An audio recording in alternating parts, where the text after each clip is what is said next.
again, as we're gonna introduce our next speaker. So our next speaker is an old friend of And a Half. He is the founder of AHA Learning Center, and I will be throwing Selena's question to him.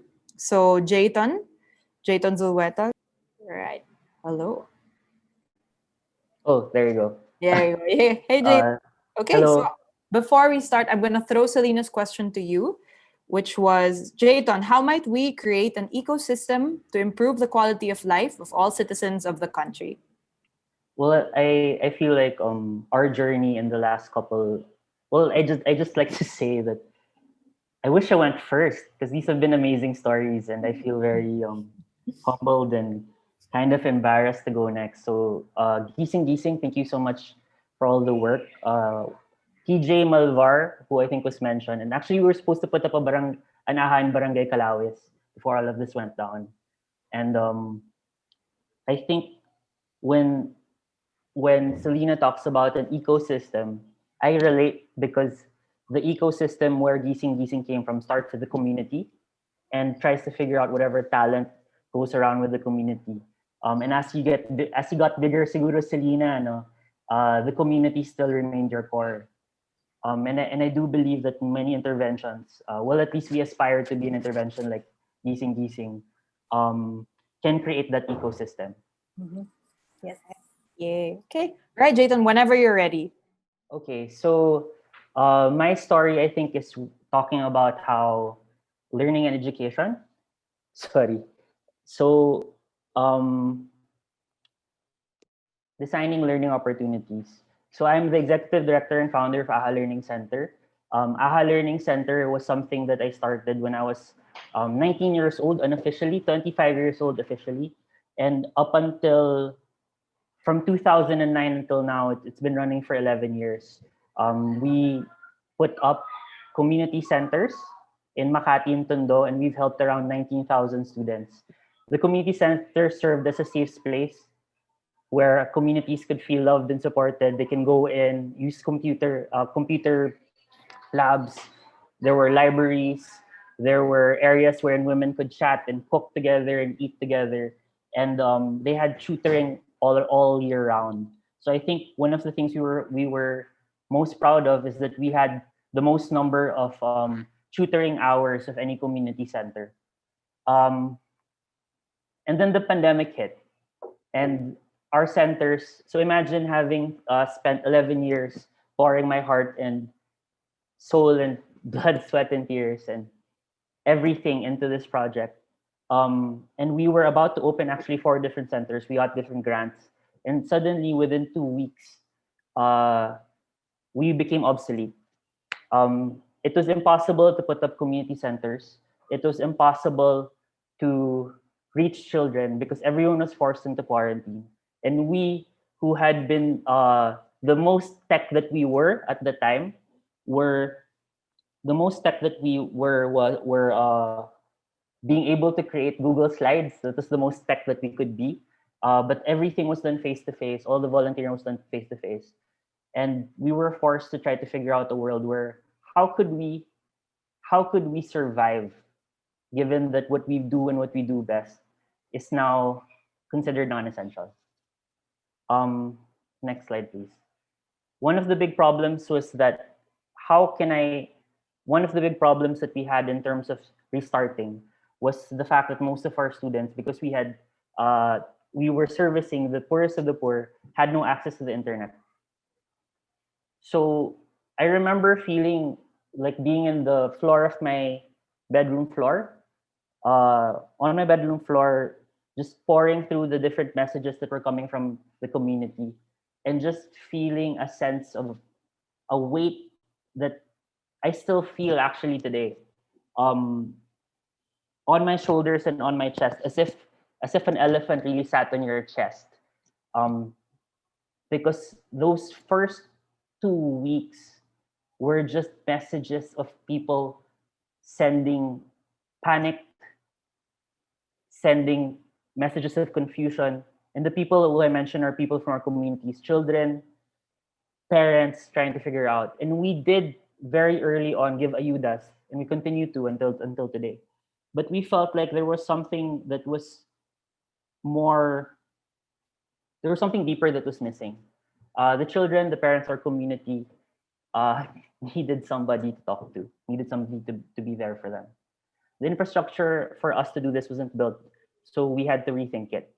Um, and when we talk about access, and I know there's a lot of discussion about access, and oftentimes we get to a lot of technical and a lot of highfalutin different terms. But I think the root cause of these problems when we talk about education is that when you take a child away from their teacher, the relationship doesn't only change, but it also dies in some way.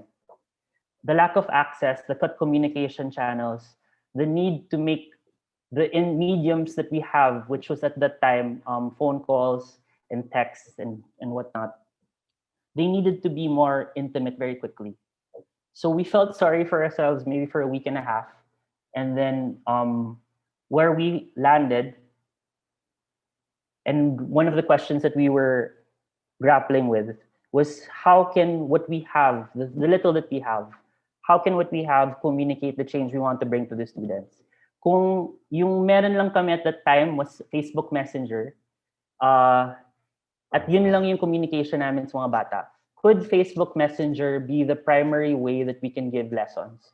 Could text-based, because in Facebook Messenger free, it's only text, no pictures, no videos. Could we unlearn and relearn certain principles? Could the text be designed in such a way that it doesn't feel like a text, but feels more like a hug, a handshake, or a pat on the back? And what we realized was that while we were consulting with different people that were in our network, and everyone was saying that ni kaya yan, no one's done it before, and it's so impersonal. Um, I found that I found comfort in our team of 10. We had 10 very young and very inspiring people that I work with every day.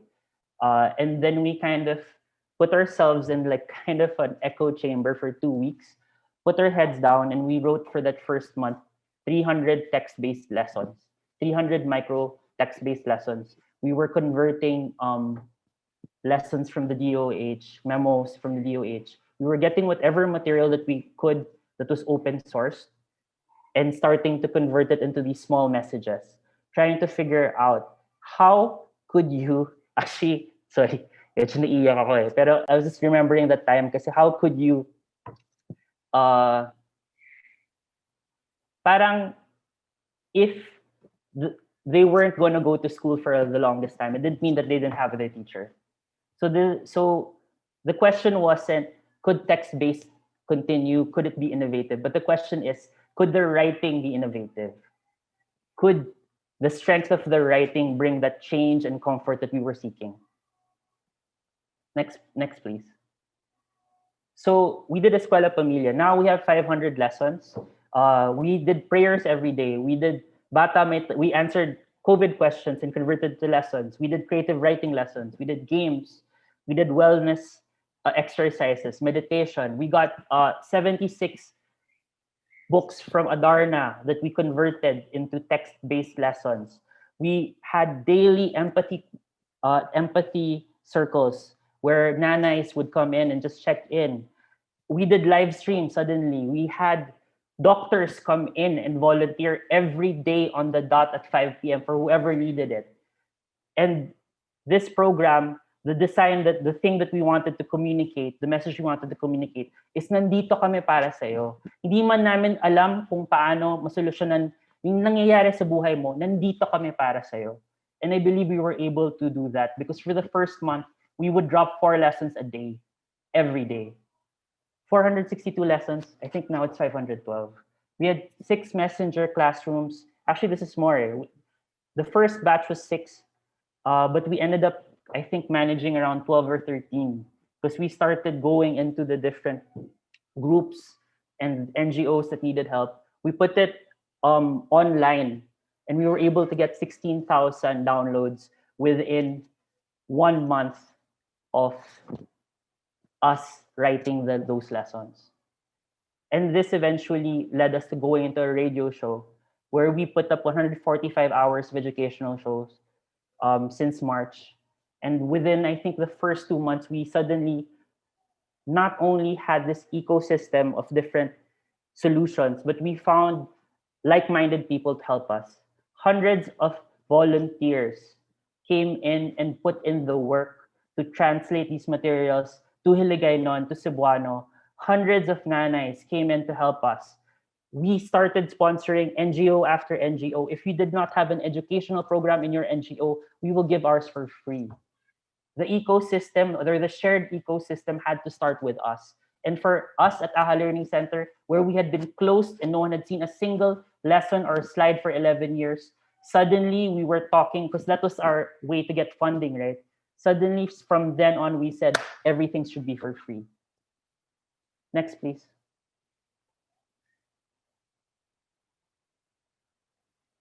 Because the system worked, we were trying to figure out what are the other players.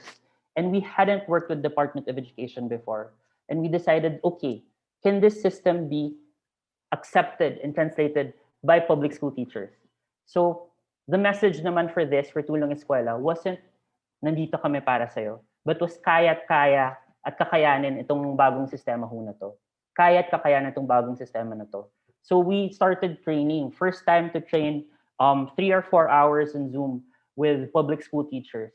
And we were able to train 1,000 teachers, charging only 10 to 20 pesos per teacher, just so that every teacher, mas lalo na yung mga guro na hindi pa nakakapag-training, can attend our training. And next slide, please. We were able to reach 54,000 teachers from 16 school divisions.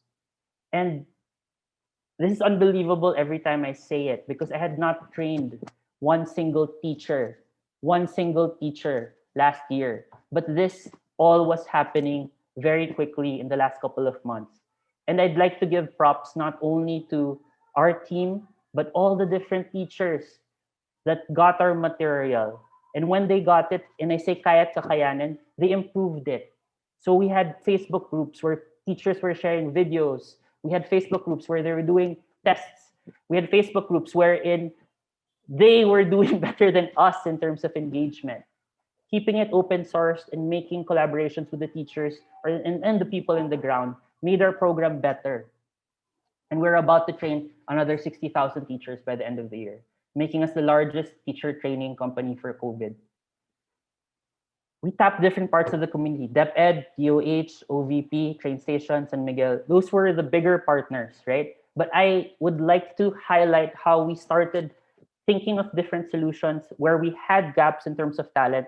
And instead of paying or figuring it out, we sought the best talent available. We have communities of voice talent, voice actors who meet weekly and record material for our upcoming project, where we'll put in 500 different lessons in MP3 players. We'll give to the communities like, hopefully like Tetel's community that needs these materials.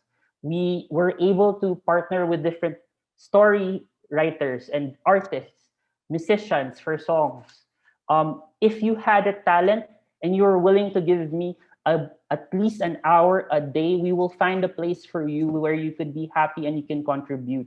And we can make sure that whatever you make goes through a process where it's the best possible content. And I think this was important to me from the beginning, since 2009 until now. Those who have the least in life deserve the best in education. So we had to get the best. Next, please. And I think if you look at everything in if we start to think about everything in a vacuum, we start thinking about it. I mean, it's quite easy to just say that we did such a good job, right? Because of the scale and from where we were. But even today, we are iterating and making things better. There are things that didn't work in the text-based learning that we had to scrap. There were hundreds of slides that we had to delete and figure out, as the conditions in which the teachers train are different now. We are trying so hard, because no matter what we do, there are just so many people suffering, not only in our community, but in the partners that we help with. So I think the most important part of design thinking, which is often put to the wayside, design thinking has become a workshop, which you come in, get great ideas, and you finish. It becomes a part of the brainstorming process. But the real soul of design thinking is in the iteration, in the rapid iteration, and process of prototyping. Because things are changing so much, we need to figure out how to pivot rapidly. Not enough people are willing to get involved in prototyping for design. Not enough people are willing to go through this process of iteration. No? Sorry, I think I might be running out of time, so you can go to the next slide. Not enough people, a lot of, not just people in design, but a lot of people in our line of work in development, pag tapos na po yung proposal, pag na-send na, that's it. No matter what the committee says, we'll get them next time. But I think the only thing that we're good at as a community and as an organization is that we're continually revising and editing and trying to figure out the best way we can communicate our goals to the students. So I wish that all of you here as designers understand that a lot of these problems are design problems. A lot of the reason why in the community in Tondo people don't wear masks is because there's a gap in the way we communicate these materials. There's a lack of understanding of how the community goes and works. There's a lack of people like you who are spending enough time putting their ear to the ground and listening rather than talking about the solutions that they want. Next slide, please. At the center, what we started to tell ourselves very early on, because if you can imagine, if we go back to that scene of me just sprawled out in the bedroom floor, just feeling super sorry for myself, one of the huge problems that I think a lot of us have that want to change things is you want the people in government, the people that are smarter, better, richer than you to figure it out. I go back to that time often because a lot of people are amazed with the quickness in which that we did everything.